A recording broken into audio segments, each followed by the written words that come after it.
ఎస్పీలతో revenue శాఖ మంత్రి Ponguleti Srinivasa Reddy teleconference నిర్వహించారు. రాష్ట్రంలోని పలు జిల్లాల్లో వచ్చే 24 గంటల్లో భారీ నుంచి అతి భారీ వర్షాలు కురుస్తాయని వాతావరణ శాఖ హెచ్చరికల నేపథ్యంలో జిల్లాల కలెక్టర్లతో పాటు సంబంధిత శాఖలు అప్రమత్తంగా ఉండాలని మంత్రి పొంగులేటి శ్రీనివాసరెడ్డి ఆదేశించారు. భారీ వర్షాల వల్ల ప్రాణ ఆస్తి నష్టం కలగకుండా ముందస్తు చర్యలు తీసుకోవాలని ఆయా జిల్లాల కలెక్టర్లను ఆదేశించారు. రంగారెడ్డి, వికారాబాద్, సంగారెడ్డి, హైదరాబాద్ జిల్లాల్లో చేపట్టాల్సిన చర్యలు, వచ్చే 24 గంటల్లో భారీ వర్షాలు కురిసే అవకాశం ఉన్న జిల్లాల్లో తీసుకోవాల్సిన ముందస్తు చర్యలపై అధికారులకు దిశానిర్దేశం చేశారు. ఇరిగేషన్, రవాణా, విద్యుత్, హైడ్రా, జీహెచ్ఎంసీ, రెవెన్యూ విభాగాలు సమన్వయంతో పనిచేసి జనజీవనానికి ఎలాంటి ఆటంకం కలగకుండా చర్యలు తీసుకోవాలని సూచించారు.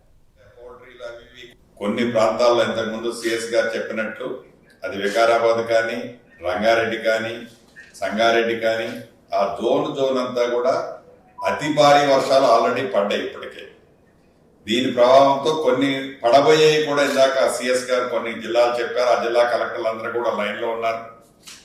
మార్నింగ్ కపుల్ ఆఫ్ అవర్స్ క్రితం నుంచి నాకు కూడా అనేక ఫోన్ కాల్స్ రావడం జరిగింది.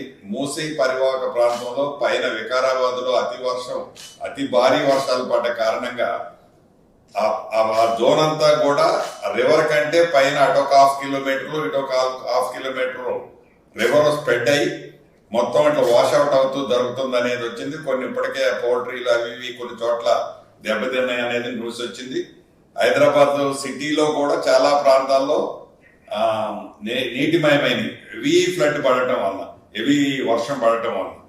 సో దీన్ని దృష్టిలో పెట్టి